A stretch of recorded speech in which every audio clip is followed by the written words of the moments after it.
This lecture is formally recorded. Everyone, Assalamu alaikum. I welcome you all on behalf of legal activists and attorneys Pakistan. Today, I am going to deliver you lecture about the Pakistan studies, which is lecture number 8. Yesterday, we covered the topic brief facts about the Pakistan. You must remember and keep in mind those questions which were discussed earlier.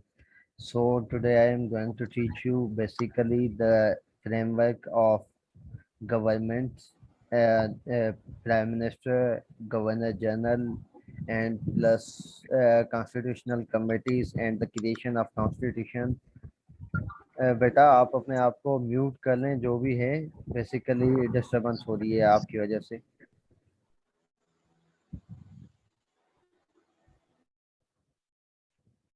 So let's start the lecture.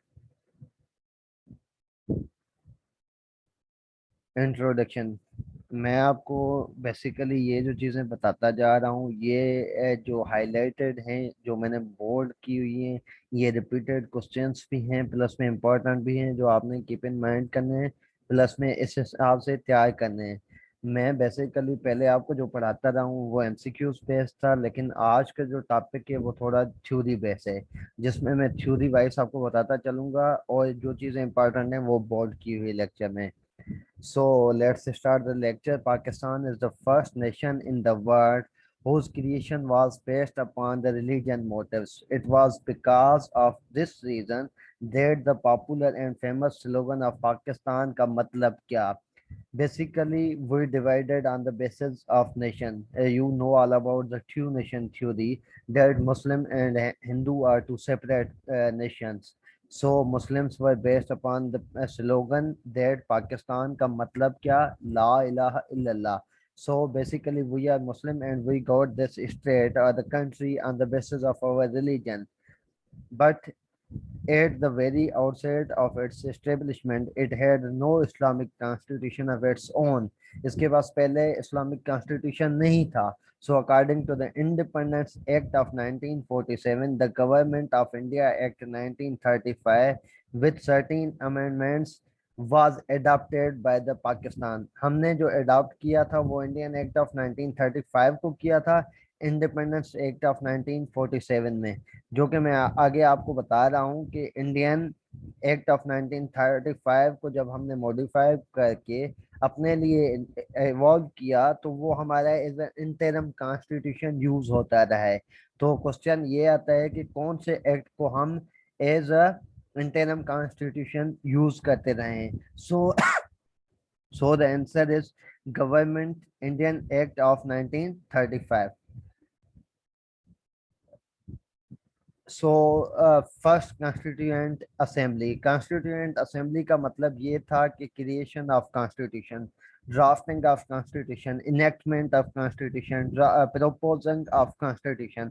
Basically जो first constituent committee थी वो came into being हुई 26 जुलाई 1947 को और उसी के through कायदे आजम को डिक्लेयर किया गया था as a governor general on 11 अगस्त 1947. तो आपका क्वेश्चन यहाँ पे ये राइज होता है कि जबकि पाकिस्तान बना है 14 अगस्त 1947 पे तो जुलाई में कैसे हो गई. तो बेसिकली पाकिस्तान के लिए मूवमेंट पहले से स्टार्ट थी. जो ऑफिशियल डिक्लेरेशन हुई थी मतलब एक इंटरनेशनली तौर पे जो डिक्लेयर किया गया था as a state separate state वो हुई थी 14 अगस्त को. पहले उससे ये मूवमेंट चल रही थी. हमें पता था कि हमें एक सेपरेट नेशन मिलने जा रही है, सॉरी सेपरेट स्टेट मिलने जा रही है on the basis of two nation theory. तो वो चीजें मतलब हमने पहले से बना के रखी थी कि हमने किसको हेड ऑफ द स्टेट बनाना है, किसको हेड ऑफ द गवर्नमेंट बनाना है और कौन सी कॉन्स्टिट्यूएंट कमेटीज होंगी और कैसे मतलब सिस्टम को लेके चलेंगे. सो फर्स्ट कॉन्स्टिट्यूएंट कमेटी जो थी उसकी क्रिएशन की डेट है 26 जुलाई 1947 जिसके थ्रू कायदे आजम मोहम्मद अली जिन्ना को as a governor general of Pakistan declare किया गया था. So let's come to the next slide. In order to establish a society based on Islamic principle, a constituent assembly was formed in 1947 with Qaid-e-Azam as its leader. अब question ये भी होता है कि constituent assembly जो थी उसका leader कौन था। तो you must know the Quaid-e Azam was the leader of first constituent assembly. The responsibility of making Constitution of Pakistan rested on Constituent Assembly. However, with the death of Quaid-e-Azam on 11 September 1948, the responsibility of framing the Constitution shift to the first Prime Minister, Nawab Liaquat Ali Khan. तो वो shift हो गई थी किस पे, नवाब लियाकत अली खान पे। ये भी क्वेश्चन रिपीट होता रहा है कि फर्स्ट कॉन्स्टिट्यूएंट असेंबली का सेकंड मतलब लीडर कौन था। वो प्राइम मिनिस्टर जो थे लियाकत अली खान वही थे। और कायद अज़म की डेथ के बारे में समटाइम क्वेश्चंस आ जाते हैं, बच्चे इसमें कंफ्यूज भी होते रहते हैं, even I got confuse sometime. So आपने याद रखनी है 11 सितंबर 1948 पे कायद अज़म की डेथ हुई थी। So let's go to next slide, objective resolution. अब इसमें से काफी क्वेश्चंस रिपीट होते हैं। सबसे पहले जो क्वेश्चन रिपीट होता है कि इसको कब मतलब प्रेजेंट किया गया और कब इनेक्ट किया गया। The resolution was first passed by the first constituent assembly in 12 March 1949 and presented under the leadership of Liaquat Ali Khan on 7th March 1949। अब प्रेजेंटेशन सच एज बिल जैसे मतलब प्रेजेंट किया जाता है नेशनल असेंबली में, तो उसकी एक अलग डेट होती है। जब पास होता है उसकी अलग डेट होती है, जब डिबेट के बाद same is the case with this objective resolution. You must remember कि 12 मार्च को पास हुआ था और प्रेजेंट कब किया गया था, 7 मार्च को। तो ये दोनों क्वेश्चंस आपने कीप इन माइंड करने। It content those objective on which the future constitution was to be based as stated by the founder of nation Quaid Azam Mohammad Ali Jinnah in February 1948 said the constitution of Pakistan will be democratic and based upon the fundamental laws of Islam. Islam and its ideology have taught us the lessons of democracy। तो basic framework क्या था, Islamic ideology को follow किया जाएगा और democracy पे base होगा। ये दो पॉइंट्स आपने ऑब्जेक्टिव रेजोल्यूशन की याद करनी है। वैसे तो ये काफी पॉइंट्स हैं लेकिन मेन यही है। The assembly also appointed on the same date the basic principle committee, जिसको बीपीसी कहा जाता है, और उसके 24 मेंबर्स थे। Basic principle committee to work out the principle on which the constitution was to be drafted, जिसके बेसिस पे constitution को बनना था। ये कॉन्स्टिट्यूशन फर्स्ट कॉन्स्टिट्यूएंट असेंबली के समझो के अंदर एक कमेटी बनाई गई जिसका काम था ड्राफ्टिंग का। Board of Talimat Islamia was also set to look for advice to the religious matter. इसमें डिफरेंट थे मतलब पर्सन्स इन्वॉल्व थे, जिसमें टेक्नोक्रेट भी थे, प्लस में रिलीजियस स्कॉलर्स भी थे, एक्सपर्ट भी थे, लेजिस्लेटर भी थे। तो इसका बेसिक प्रिंसिपल कमेटी का मकसद यही था कि कॉन्स्टिट्यूशन की ड्राफ्टिंग इस तरीके से की जाए जो इस्लामिक बेस हो, प्लस में एक डेमोक्रेटिक बेस हो। क्योंकि मैंने आपको पहले बताया कि ऑब्जेक्टिव रेजोल्यूशन का मेन मकसद ये था कि हम आइडियोलॉजी जो सेट आउट कर रहे हैं वो इस्लामिक लॉज पे बेस करती है, नंबर 2 पे डेमोक्रेटिक पे। तो ये दोनों चीजें इनका काम थी। उसमें टेक्नोक्रेट इसलिए इन्वॉल्व किए गए कि वो टेक्निकलिटीज ऑफ द लॉ को समझ के उस चीजों को ड्राफ्ट करें। अब उसके बाद first draft was proposed by the Basic Principle Committee on 28 सितंबर 1950। 28 सितंबर 1950 को पहला ड्राफ्ट प्रिपेयर करके पेश किया गया कमेटी के सामने। उसका मेन पार्ट कौन सा था, ऑब्जेक्टिव रेजोल्यूशन था। और लेजिस्लेचर की जो बात की गई थी वो कौन सी थी, बाई कैमरल की थी, जिसमें दो हाउसेस का जिक्र था, upper house and lower house, house of people and house of representative. House upper house जो था equal representation for the units 100 member, जिसको हम आजकल सेनेट कहते हैं। अपर हाउस ये 1973 के कॉन्स्टिट्यूशन में सेनेट का वर्ड यूज किया गया है, वो भी आगे चल के मैं आपको डिफाइन करूंगा।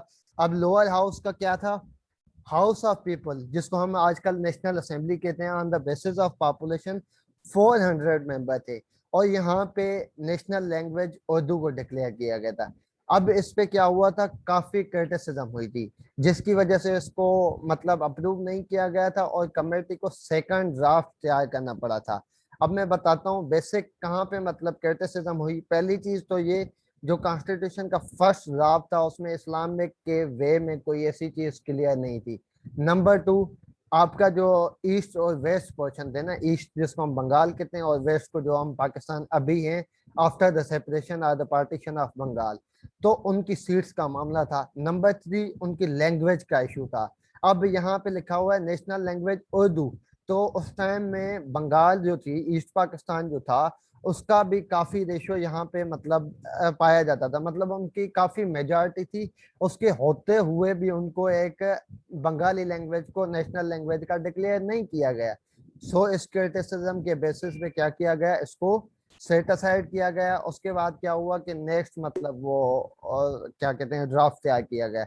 इसमें दूसरी चीजें थी, head of state to be appointed by joint session of both houses, मतलब नेशनल असेंबली और सेनेट का जो कॉन्सेप्ट में अभी चल रहा है वही सेम फॉलो होता था।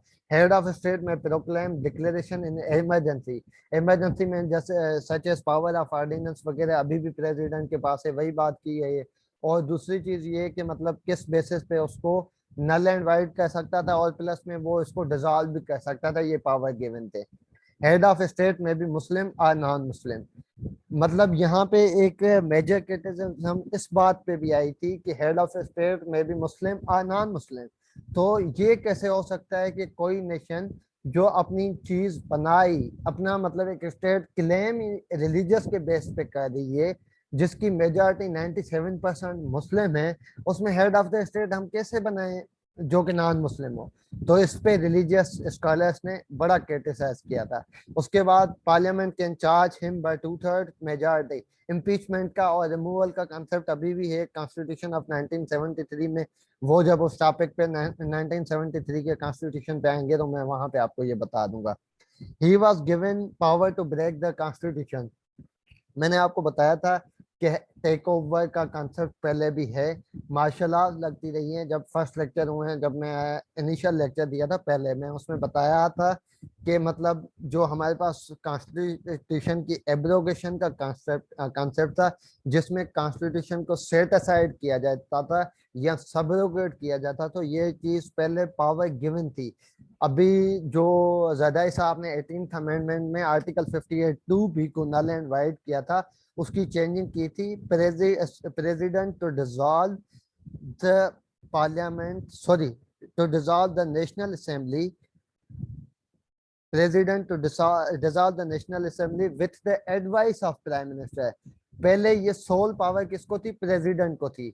बट जरदारी साहब ने जब अमेंडमेंट लाई तो 18th अमेंडमेंट, उसमें ये लिखा गया डिसॉल्व करेगा but with the advice of prime minister. जब तक प्राइम मिनिस्टर डायरेक्ट नहीं कहता तब तक प्रेसिडेंट कुछ नहीं कह सकता। ये चीज मतलब उसमें पहले ड्राफ्ट में भी थी। So it was criticised in that time and BPC has to draft a second constitution. अब मैंने आपको बताया कि डेट डेट कौन सी है, 28 सितंबर 1950 की। अब आता है 16 अक्टूबर 1951 पे प्राइम मिनिस्टर जो थे, जो मैंने आपको बताया कि फर्स्ट कॉन्स्टिट्यूएंट असेंबली की कायदे आजम की डेथ के बाद जो चार्ज थी वो लियाकत अली खान के पास चली गई थी। तो लियाकत अली खान को असासिनेटेड किया गया था, उसका मर्डर हो गया था रावलपिंडी में। उसके बाद क्या हुआ, ख्वाजा नाजिमुद्दीन जो थे वो सेकंड प्राइम मिनिस्टर 17 अक्टूबर 1951 में अपॉइंट हो गए कंट्री के। अब सेकंड ड्राफ्ट तैयार किया गया, बेसिक प्रिंसिपल कमेटी ने जो किया वो कब किया, जुलाई 1952 में। हेड ऑफ उसके मेन मतलब कॉन्सेप्ट जो थीम, पहले नॉन मुस्लिम का कॉन्सेप्ट था उसको चेंज करके मुस्लिम दिया गया। Equal representative to east and west wings, मैंने आपको पहले बताया कि सीट्स का काफी इशू था, उनको काफी रिप्रेजेंटेशन नहीं दी जा रही थी ईस्ट पाकिस्तान को, और वेस्ट को कुछ ज्यादा मतलब हासिल थे। Upper house house of units को 60-60 सीट दिए गए, 60 ईस्ट के 60 वेस्ट के। लोअर हाउस में 200 ईस्ट के, 200 वेस्ट के। More powers were given to the lower house, such as आजकल भी मोर पावर है तो the lower house national assembly में। सच एज जब मनी बिल का कंसेप्ट आता है तो मनी बिल आज भी पावर कॉन्स्टिट्यूशन ऑफ 1973 के अंदर सिर्फ आपका नेशनल असेंबली के पास है। सेनेट में कभी भी मनी बिल या बजट बिल पास नहीं होता। ये भी आपने बात याद रखनी है कि कौन सा बिल है जो सिर्फ पावर है लोअर हाउस का। तो इस हिसाब से यही पावर, इसी पावर की बात की गई है कि मतलब लोअर हाउस को ज्यादा पावर थे। इस हिसाब से cabinet was made responsible to the lower house. अब जो पहले वाला ड्राफ्ट था उसमें बोथ हाउसेस को कैबिनेट मतलब वो थी, रेस्पॉन्सिबल थी, अपर हाउस को भी लोअर हाउस को भी। लेकिन ये जो सेकंड ड्राफ्ट तैयार किया गया उसमें आपकी जो रेस्पॉन्सिबिलिटी थी कैबिनेट की सिर्फ लोअर हाउस को दी गई, क्योंकि वो cabinet is basically the part of lower house and that are represented are the selected are voted by the people.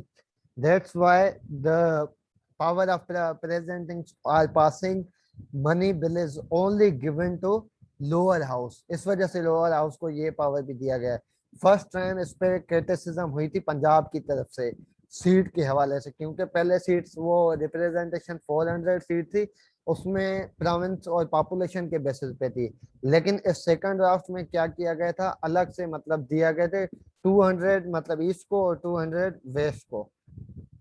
सो आगे चलते हैं। अक्टूबर 17 1951 में ख्वाजा नाज़िमुद्दीन वाज अपॉइंटेड। अब इनकी अपॉइंटमेंट हुई थी अक्टूबर 17 1951 में। अब पॉलिटिकल क्राइसिस अराइज हो गए, सच एज मैंने आपको बता दिया सीट्स का मामला हो गया, और नेशनल लैंग्वेज के बेसिस पे ये सेकंड जो ड्राफ्ट तैयार किया गया था वो भी खामोश था।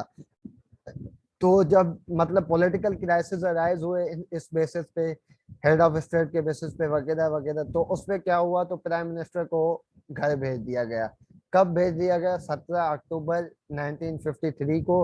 ही was dismissed by the Ghulam Mohammad, the presenting government governor general of that time. उसके बाद आए मोहम्मद अली बोगरा साहब। मोहम्मद अली बोगरा साहब was the third prime minister. He was appointed on 17 अप्रैल 1953। मैं आपको बताता चलूं कि ये काफी डेट्स जो हैं आप जब नेट से पढ़ेंगे तो वहां पे काफी मिस्टेक हैं, तो इसलिए बेहतर है कि कोई बुक फॉलो किया करें। आज जब मैं लेक्चर बना रहा था तो मुझे खुद को मतलब 7 से 8 मिस्टेक मतलब फेस करनी पड़ी है इसमें डेट्स के हवाले से। सो फाइनल मैंने काफी सोर्सेज से कंफर्म करके इसमें डेट लिखी हुई है। सो आपने इन्हीं चीजों पर रिलाई करना है, मैं जो आपको बता रहा हूँ। फिर बोगरा साहब आए। बोगरा साहब ने अपनी पॉलिसी अप्लाई की। इन्होंने अपना एक फार्मूला दिया जिसका बेसिक थीम ये था, the Bogra formula was the political compromise proposed and presented by the PM Bogra on 7th October 1953 before Pakistan Constituent Assembly. He also announced that his primary target is drafting of codified constitution. अब मैं आपको बताऊं तो codified और non codified दो constitution होते हैं। Constitution के बेसिकली टाइप हैं, एक कोडिफाइड दूसरा नॉन कोडिफाइड। जो कोडिफाइड वो होता है जो एक प्रपोज फॉर्म में प्री अरेंज या मैनेज ऑर्डर में होता है, रिटन होता है, उसे हम कोडिफाइड कॉन्स्टिट्यूशन कहते हैं। सच एज हमारा पाकिस्तान का कॉन्स्टिट्यूशन हो गया, इंडिया का कॉन्स्टिट्यूशन हो गया, अमेरिका का कॉन्स्टिट्यूशन हो गया। सो कौन सा कंट्री है जिसका कोड मतलब नॉट कोडिफाइड है, अनकोडिफाइड है या अनरिटन कॉन्स्टिट्यूशन है? तो ये भी क्वेश्चन आ चुका है टेस्ट में। सो जो यूके का कॉन्स्टिट्यूशन है ना ब्रिटिश का, वो अनकोडिफाइड कॉन्स्टिट्यूशन है, वो प्रपोज नहीं है, वो बेसिकली डिफरेंट स्टेट्यूट्स के बेसिस पे चलता रहता है। डिफरेंट स्टेट्यूट्स के बेसिस में चलता रहता है। मैं आपके साथ बच्चों स्लाइड्स शेयर कर दूंगा, so it's not necessary to take slides, take the screenshot of this slides. मैं आपको मतलब स्लाइड्स फॉरवर्ड कर दूंगा, नो इशू। उसके बाद ये हुआ कि ही also announce that the primary target is drafting of codified constitution. तो ये भी आ सकता है क्वेश्चन के मतलब फर्स्ट टाइम किस मतलब प्राइम मिनिस्टर की टारगेट थी ड्यूरिंग हिज स्पेशल मतलब प्रोविजन या फार्मूला जिसके थ्रू मतलब कोडिफाइड कॉन्स्टिट्यूशन कंट्री के लिए बनाया जाए। तो उसमें आपने बोगरा फार्मूला को रिप्रेजेंट करना है। Bogra formula also address check and balance to avoid any domination by 5 provinces. where the provisions drafted that if president elected from 4 provinces, then PM would be selected from East Bengal and vice versa. इनका basically यही concept था कि मतलब एक ही जगह पे 5 provinces की नहीं चलेगी। अब ईस्ट और वेस्ट का कॉन्सेप्ट बन चुका था। मैं आगे 1 यूनिट का जब डिस्कस करने जा रहा हूं तो उसमें ये चीज मैं आपको क्लियर कर दूंगा। अब ये था कि 4 provinces का कॉन्सेप्ट ये था कि वेस्ट पाकिस्तान में 4 provinces थे, सिंध, पंजाब, बलूचिस्तान और के नहीं होता था तब, NWFP होता था, नॉर्थ वेस्ट फ्रंटियर। तो अब सीन ये था कि PM जब वेस्ट पाकिस्तान से आएगा तो प्रेसिडेंट ईस्ट पाकिस्तान का होगा। अगर ईस्ट पाकिस्तान से PM आ जाता है तो वेस्ट पाकिस्तान का क्या होगा, प्रेसिडेंट होगा। ये इन्होंने एक अपने फार्मूले में मेन चीज लिखी थी जिसके बेसिस पे इसका फार्मूला भी फर्दर जाके रिजेक्ट हो गया था। उसके बाद ये था कि कॉन्स्टिट्यूएंट असेंबली पहली डिसॉल्व हो गई। फर्स्ट कॉन्स्टिट्यूएंट असेंबली डिसॉल्व हो चुकी थी इस मतलब इसमें 24 अक्टूबर 1954 में 1954 को। गवर्नर जनरल जो थे उस टाइम के, मुझे एग्जैक्टली ख्वाजा नाज़िमुद्दीन थे। मुझे इस वक्त कंफर्म नहीं है कि 1954 में कौन थे। मैं आपको डेट कंफर्म करके बाद में ये चीज़ कंफर्म भी कर देता हूँ। तो फर्स्ट कॉन्स्टिट्यूएंट असेंबली उन्होंने डिसॉल्व कर ली और उसको फर्दर चैलेंज किया था मौलवी तमीजुद्दीन ने, जिसको सिंध हाई कोर्ट ने इलीगल डिक्लेयर कर दिया था कि डिसोल्यूशन जो हुई है फर्स्ट कॉन्स्टिट्यूएंट असेंबली की वो इलीगल है। बट जब फेडरल कोर्ट थी, जो अपेक्स कोर्ट थी हमारे कंट्री की उस टाइम, पहले फेडरल कोर्ट का कंसेप्ट था, यहाँ पे सुप्रीम कोर्ट का कोई जिक्र नहीं है। सुप्रीम कोर्ट हमारी जब मतलब इसको नाम दिया गया वो 1973 और 1962 की कॉन्स्टिट्यूशन में जब मैं पढ़ाऊंगा तब आपको मैं ये चीज क्लियर करूंगा।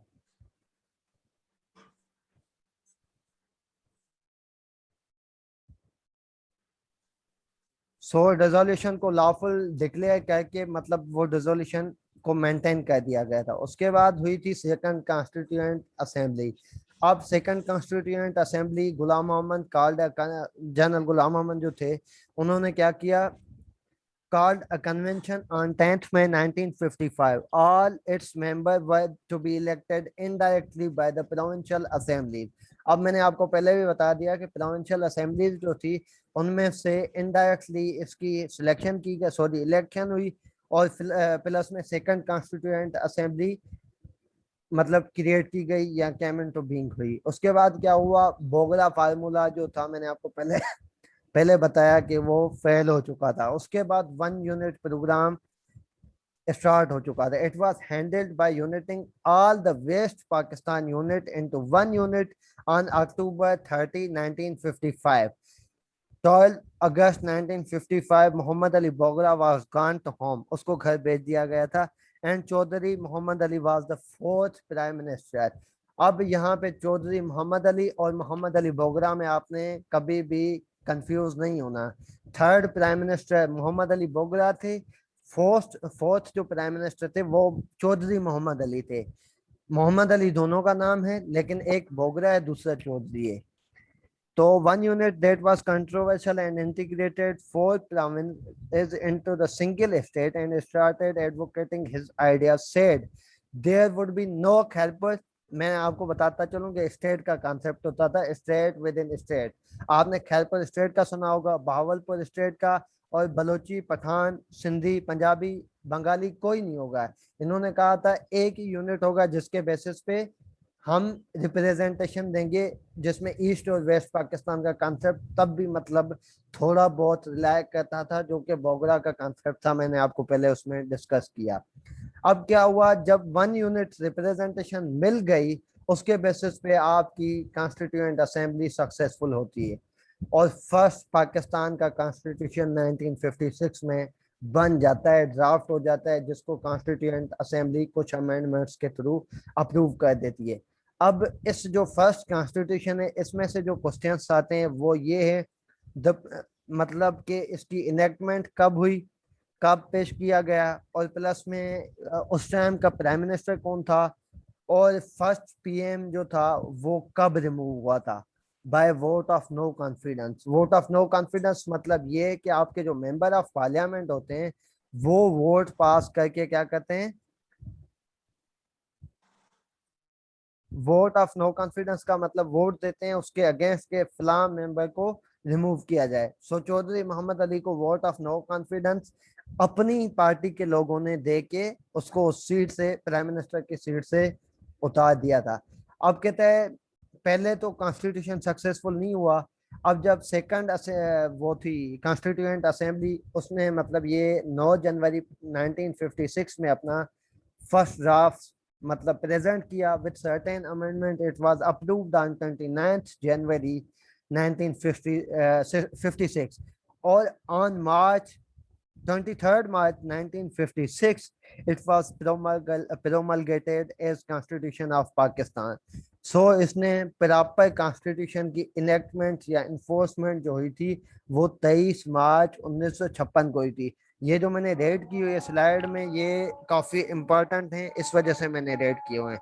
Sorry there is holy call, so wait for 5 minutes lecture.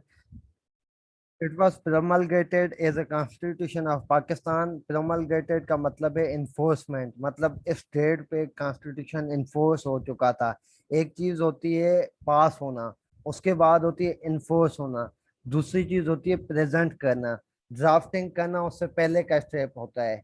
सचे सबसे पहले बिल ड्राफ्ट होता है, उसके बाद मतलब प्रेजेंट किया जाता है असेंबली के सामने, उसके बाद क्या होता है पास होता है, पास के बाद क्या होता है इनेक्ट होता है। सो ये टर्म्स हैं जो लॉ में इस्तेमाल होते हैं, तो ये चीजें आपको कीप इन माइंड करनी है। सो ये क्वेश्चन जो है Chaudhry Mohammad Ali was prime minister at that time, means जब फर्स्ट कॉन्स्टिट्यूशन अप्रूव हुआ था तब के जो प्राइम मिनिस्टर थे वो चौधरी मोहम्मद अली थे। और first PM was removed by the successful vote of no confidence by his own party. इसको अपनी पार्टी ने वोट ऑफ नो कॉन्फिडेंस देके अपनी सीट से उतारा था। उसके बाद शहीद सुरंदी जो थे वो fifth prime minister of Pakistan थे। उसके बाद आए six prime minister minister Ibrahim Ismail Chundrigar. उसके बाद seventh sir Firoz Khan. Before first martial there were 7 prime ministers. उसके बाद मार्शल लग गई थी। अब मार्शल का जो टाइम पीरियड है वो बेसिकली डिटेल में मैं कल डिस्कस करूंगा। और आपने आपको ये भी क्वेश्चन याद होना चाहिए इसके बारे में कि फर्स्ट मार्शल लगने से पहले कितने प्राइम मिनिस्टर या कितना डेमोक्रेटिक निज़ाम चल चुका है हमारे कंट्री में। तो वो 7 प्राइम मिनिस्टर थे जिसका मैंने आपको नाम बता दी। उसके बाद फर्स्ट मार्शल लग जाती है। On October 7, 1958 president Iskander Mirza impose martial in the country and abrogated the constitution. मैंने आपको बताया कि एब्रोगेशन का पावर दिया गया था किसको, प्रेसिडेंट को, कि प्रेसिडेंट कॉन्स्टिट्यूशन को नल एंड वाइड डिक्लेयर कर सकता है, साइड कर सकता है अपने पर्सनल मीन्स के लिए। बेसिकली उस टाइम पे इसलिए ये चीज रखी गई थी, जो बंदा पावर में होता था उसकी मर्जी थी वो जिस तरीके से कंट्री को ड्यून करे। तो सिकंदर मिर्जा साहब ने भी यही काम किया, फर्स्ट मार्शल लगा के कंट्री के कॉन्स्टिट्यूशन को एब्रोगेट कर दिया। उसके बाद क्या हुआ, इन्होंने अपॉइंट किया जनरल अयूब खान को as a chief martial administration, जिसको सीएमएलए कहते हैं। उसके बाद क्या हुआ कि इनके साथ बेचारे के साथ यही हुआ कि 20 दिन के बाद 27 अक्टूबर 1958 में अयूब खान ने मिर्जा को ओवरथ्रू करके साइड कर दिया and assume the office of president as well. तो उस time general Ayub Khan CMLA भी खुद थे और प्रेसिडेंट भी खुद थे। उन्होंने जो टेक ओवर किया था किसको किया था, इस्कंदर मिर्जा को। और फर्स्ट जो प्रेसिडेंट था पाकिस्तान का वो कौन था, वो भी सिकंदर मिर्जा थे। फर्स्ट प्राइम मिनिस्टर कौन थे, नवाब लियाकत अली खान थे। फर्स्ट गवर्नर जनरल कौन थे, कायदे आजम मोहम्मद अली जिन्ना थे। तो ये भी क्वेश्चंस आपको कीप इन माइंड होने चाहिए। और फर्स्ट कॉन्स्टिट्यूएंट असेंबली का लीडर कौन था, कायदे आजम। कायदे आजम के डेथ के बाद लियाकत अली खान जो कि फर्स्ट प्राइम मिनिस्टर थे। उसके बाद आज का लेक्चर यही पे एंड होता है। कल मैं आपको माशाल्लाह का डिटेल लेक्चर दूंगा, उसमें मैंने काफ़ी लेक्चर को एक डिटेल